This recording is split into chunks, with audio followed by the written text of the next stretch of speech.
Hugo Sivina. Y ellos incluían en el caso cosas como la declaración del representante del consorcio italiano que ganó la licitación, Sergio Siragusa, quien admitió ante un fiscal italiano que le entregó $200.000 a Alan García en Palacio de Gobierno y que entregó otros 840.000 a cuentas en Gran Caimán que estaban a nombre de Alfredo Zanatti, un cercano colaborador de Alan García. ¿Por qué este caso finalmente quedó en nada entonces? Porque Alan García pidió asilo en Colombia y finalmente estos delitos terminaron prescribiendo. ¿Les suena familiar? Esta noche, Cuarto Poder e IDL Reporteros presentan un reportaje que esperemos les refresque la memoria. Han pasado más de 23 años desde que este documento fue redactado. Sin embargo, es la primera vez que se hace público. Es el expediente perdido que la justicia peruana elaboró entre 1995 y 1996 sobre los presuntos actos de corrupción que habría cometido el expresidente Alan García durante su primer gobierno en la ejecución del proyecto del tren eléctrico allá por el año 1989. Esta es una realidad. Este es un hecho. Hoy como ayer, el expresidente García viene siendo investigado por los sobornos que se pagaron por el proyecto de la línea 1 del Metro de Lima. Odebrecht ha demostrado que depositó más de $8 millones en cuentas en Andorra, que figuran a nombre de empresas detrás de las cuales se encuentran funcionarios del segundo gobierno aprista. García pidió asilo al Uruguay luego que la justicia peruana dictara en su contra impedimento de salida del país por 18 meses y tras conocerse que Odebrecht le pagó $100.000 provenientes de la Caja 2 por una conferencia en Sao Paulo. Para buena parte de la opinión pública, un gesto desesperado por evadir la acción de la justicia. En todo caso, no es la primera vez. Ya con anterioridad, logró sortearla con éxito. Tengo que reiterar que los $840.000 ya no eran de propiedad mía. ¿Esos $840.000 no eran de usted? No, eran del consorcio de Lima. Ya estuve recibiendo unas instrucciones, ya con una exigencia, reiterando una vez más del presidente García, que se entregaba no da cuenta que él me indicó. Yo, señor Zanatti, no lo conozco. Yo reitero una vez más que conocía solamente el número de la cuenta de la Worldwide. Alan García me recibe y me dice, sin contarse, me dice, bueno, ¿y cómo es la mía? ¿Cómo es la mía? Sí, así es, me dijo, ¿cómo es la mía? Por fin el país va a conocer, ya no por una versión de los enemigos, de los adversarios, producto del odio o la venganza, como es permanentemente el argumento de defensa de los apristas, sino la verdad de los hechos acontecidos. En su primer gobierno, cuando Alan García fue presidente en ejercicio, recibió sobornos. Si usted tiene menos de 40 años, quizás no conozca esa historia o simplemente no la recuerde. En este reportaje en conjunto entre Cuarto Poder e IDL Reporteros, presentaremos la investigación que autoridades como los fiscales Nelly Calderón y Miguel Aljovín y el vocal Hugo Sivina llevaron contra García en la década de los 90.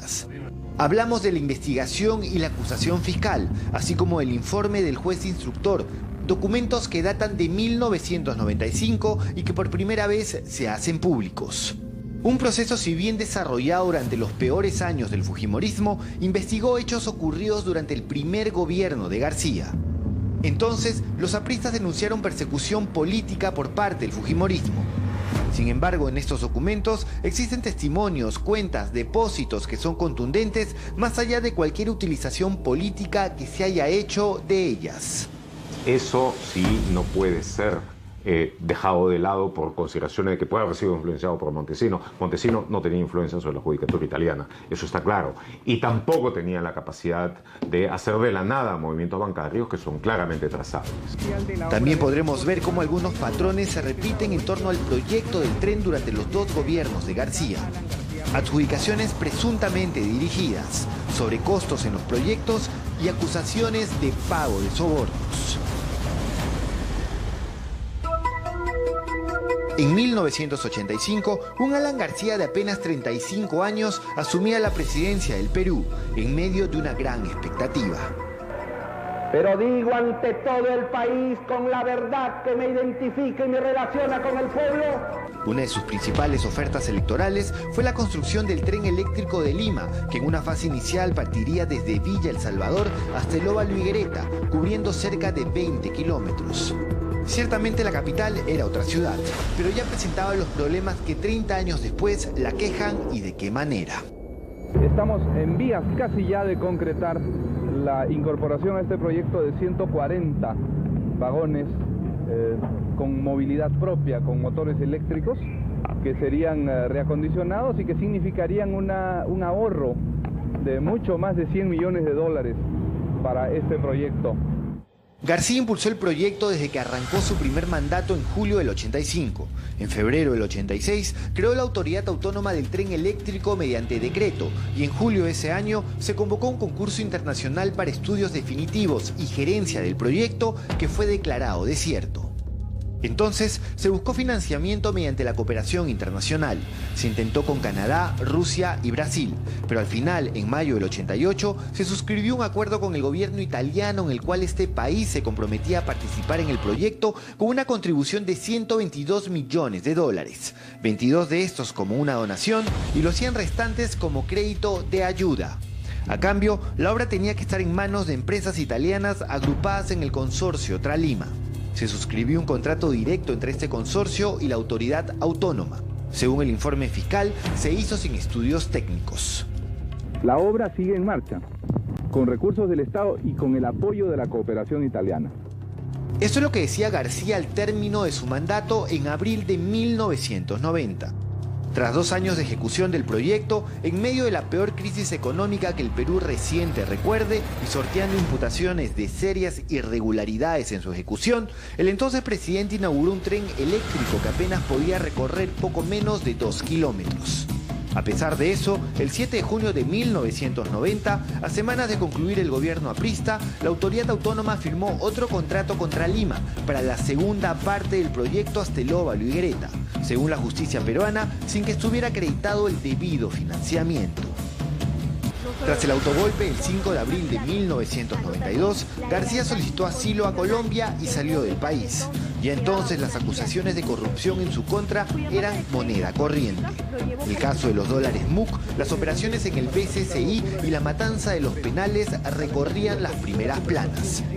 Sin embargo, la cosa adquirió otro matiz cuando el fiscal italiano Vittorio Paraglio interrogó a Sergio Siragusa, representante de Tralima en el Perú.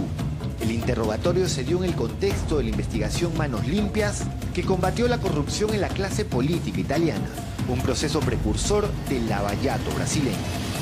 Tuvo una solicitud, señor García, el 7 de septiembre en el Carro. Esto es 7 de septiembre de 1989 en Roma, ¿no es cierto? Donde el señor García se quejó que ya la Intermetro había otorgado su contribución al Partido Socialista, Craxi. ¿Cómo no le han dado? A Bettino Craxi, y que a él no le habían dado la suya. Usted personalmente intervino en el pago a Alan García. ¿Usted le pagó a Alan García? Eso de los 200.000. Los 200.000 que tenía que ser 500. Yo lo puse en un sobre. Yo estuve ahí. Él me dijo, ¿cuánto es? 200. Papi, lo votó así. Siragusa le contó al fiscal italiano y luego a las autoridades peruanas que García le pidió una contribución de 6 cifras por haber favorecido a Tralima con el contrato para el tren eléctrico. El documento elaborado por el vocal Civina, juez que vio la causa en primera instancia, es riguroso. Según Siragusa, la exigencia se dio en Roma el 7 de septiembre de 1989. García había sido invitado a la inauguración del primer tramo del tren de esa ciudad y le pidió al empresario italiano que lo acompañara. En el vehículo que los llevaba a la ceremonia, el entonces presidente peruano le dijo a Siragusa que el primer ministro italiano, Benito Craxi, le estaba tomando el pelo, ya que él ya había recibido un pago por su contribución. Por lo tanto, García exigía lo mismo. El peruano era un personaje muy cercano a Craxi, investigado por corrupción precisamente en el proceso Manos Limpias. Y él decía que cuánto le habían dado a Craxi, ¿$500 millones o más? 6 cifras. $1 millón. Por lo menos $1 millón. Esto es lo que dijo Siragusa al entonces programa La Revista Dominical cuando el escándalo estalló. El documento del vocal Sivina abunda en detalles. Según Siragusa, García le pidió un adelanto de $500.000 para cubrir los costos de la campaña al municipio de Lima. El italiano pudo reunir $200.000 en efectivo que, según narró, entregó a García en Palacio de Gobierno en octubre de ese año. Los $840.000 restantes, Siragusa afirma haberlos depositado en 3 remesas en cuentas bancarias proporcionadas por el mismo García. Usted recibió esos números de parte de Alan García. ¿Y cómo fue ese momento? ¿En qué momento se las dio él? Un día que yo estuve donde él, me dio 2 números. El primer depósito se dio el 11 de octubre de 1989 y ascendió a $300.000. La segunda entrega fue el 4 de enero de 1990 por igual suma. Y el 14 de agosto de ese año se depositó el saldo restante ascendente a $240.000. Todo este dinero fue depositado en la cuenta cifrada número 285762361-2952734 en el Barclays Bank de las Islas Gran Caimán, el paraíso fiscal por excelencia de la época. Siragusa entregó a las autoridades peruanas información que corroboró sus dichos. La carta remitía a los altos funcionarios italianos de Tralima informando de los requerimientos de García. También las órdenes de instrucción para las transferencias del dinero al banco en Gran Caimán.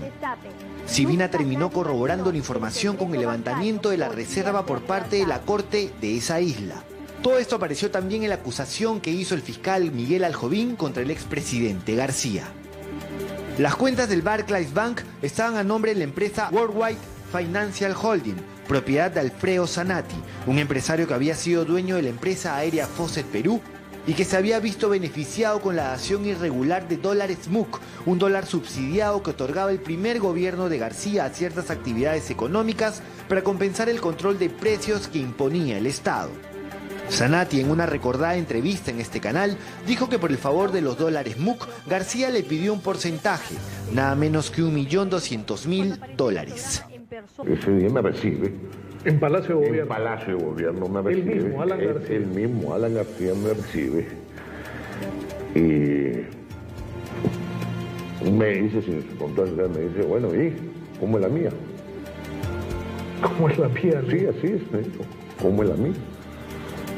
Zanatti dijo a las autoridades peruanas que abrió las cuentas en Gran Caimán a pedido de su amigo Alan García. Sostuvo con lujo de detalles que esa cuenta manejó $6.104.000, de los cuales $2.835.000 pertenecían al expresidente, contando los depósitos de Sergio Siragusa.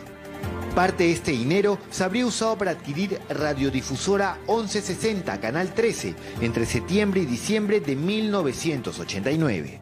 Esa cuenta fue abierta a pedido expreso del presidente Alan García y fue utilizada para el traslado de fondos para el canal de televisión, que en eso ya se convierte en el canal 13, ¿no? Hay una entrega de $1 millón, otra entrega de otro $1 millón, hay $850.000 más de Tralima, llega como a 3 millones y algo. Alan García le explicó para qué era. Le dijo que era dinero ilegal, le dijo, ¿qué le dijo? Usted le preguntaría al presidente de la República, oye, ábreme una cuenta corriente, luego usted le preguntaría, ¿para qué la quieres? No. Yo solamente recibí instrucciones, abre la cuenta corriente, necesito una cuenta corriente en el extranjero, se la abrí, ingresó el dinero, yo he presentado a los juzgados de dónde viene ese dinero a dónde fue también, porque todo ese dinero fue al Canal 13. Entonces, el empresario sostuvo que participó activamente en esta transacción. Según él, García estaba interesado en adquirir un medio de comunicación y pagó $1,5 millones por el 66% de las acciones de Canal 13, aunque nunca dio la cara. Zanatti apareció como dueño a través de su entonces abogado Bernardo Fernández. Ahí se compró el 65% de las acciones de la radiodifusora de 1160, se convierte en Canal 13. En esa compra él la hizo de forma directa. El señor Alan García me llama por teléfono y me dice, fíjate, endósale las acciones al señor de Ferrari. Vittorio de Ferrari. A Vittorio de Ferrari, ¿no? Incluso en el expediente judicial, Zanatti refiere que esta no fue la única tratativa que mantuvo con García. Para cubrir el porcentaje que debía pagarle al expresidente por los dólares MUC, el empresario aseguró que iba a comprar un avión carguero a medias con el ex jefe de Estado. Pero aparentemente esto nunca se concretó. También en este informe de Sivina se verifica el famoso fax de puño y letra que García le mandó a Zanatti cuando estaba como asilado en Francia, el negocio para comprar un avión. Y García, de puño y letra, le pone a Zanatti: tengo con las justas 1 millón. Este fax lo recibió la secretaria de Zanatti en Miami, Lidia Fontanals. Esto también lo verificó Sivina, esto no es producto de la invención. El apunte del ex premier y ex diputado Pedro Cateriano, que a comienzos de los 90 investigó a García y acaba de reeditar su libro El caso García, tiene asidero en la realidad. En 1993, la comisión parlamentaria que investigaba el tren eléctrico en el Congreso logró conversar en Miami con la secretaria de Zanatti, Lidia Fontanal, quien entregó faxes entre García y el empresario, documentación que luego fue anexada al expediente. A mediados de 1992 recibí una llamada de un señor doctor Pérez preguntando por el señor Alfredo Zanatti. ¿Qué le respondió al doctor Pérez? Que el señor Zanatti no se encontraba, que si quería dejar algún mensaje. ¿Qué le contestó el doctor Pérez? Si podía enviar un fax a retransmitir al señor Zanatti. ¿Recuerda qué decía el fax del doctor Pérez? Recuerdo algo como que el doctor Pérez reclamaba al señor Zanatti $1 millón. ¿Se especificaba en el fax el motivo del reclamo de $1 millón? No se especificaba.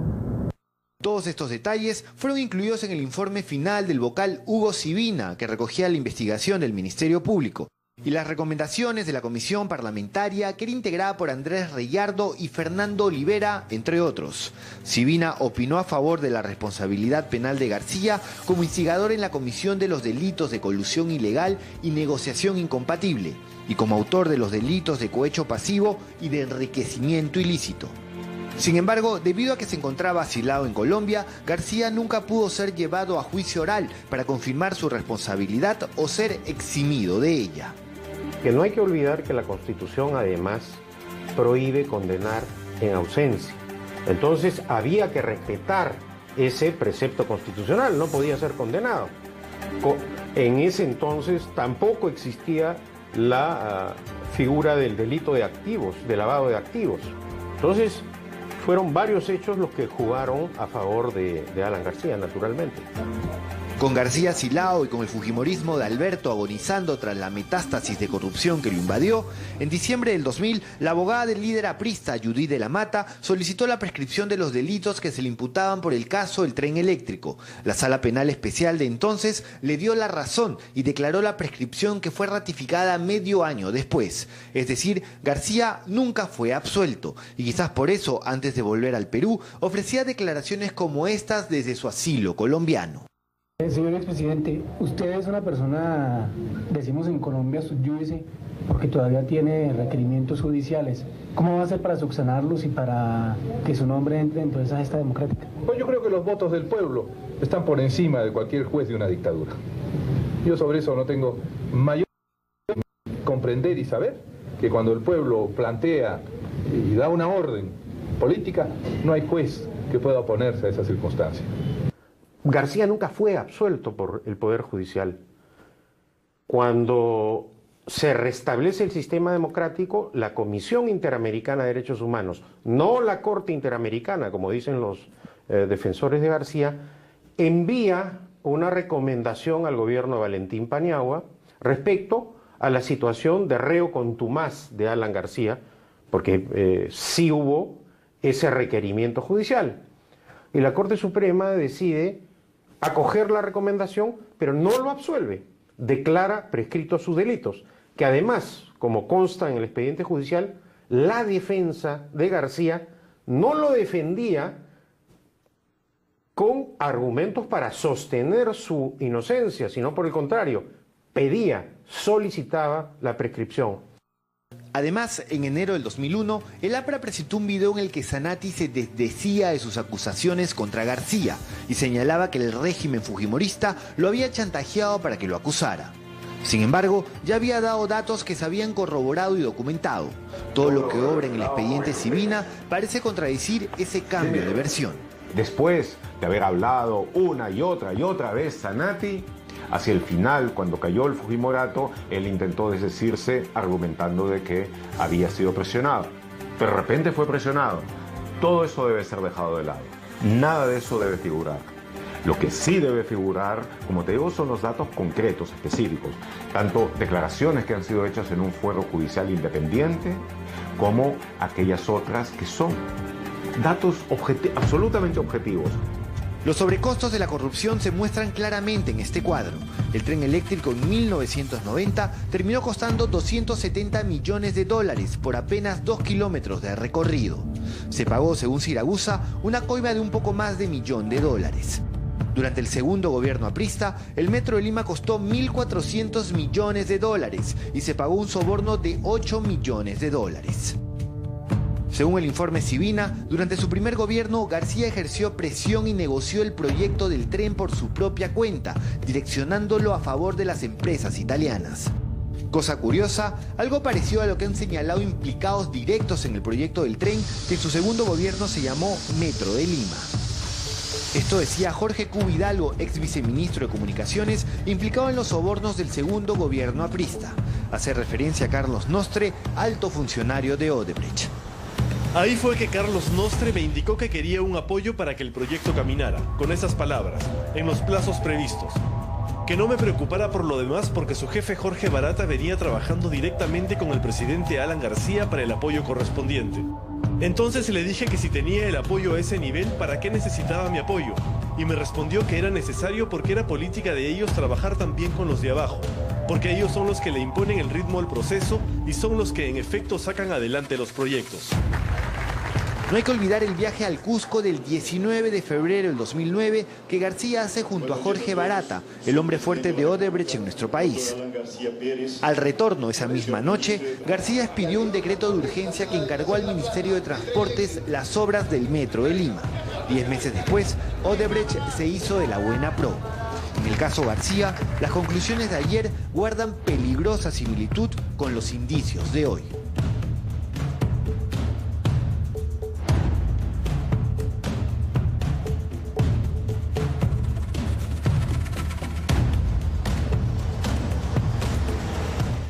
Esta semana el abogado del expresidente García publicó un tuit en el que decía que había todas las conferencias estando seguros de que no había nada ilícito en ellas.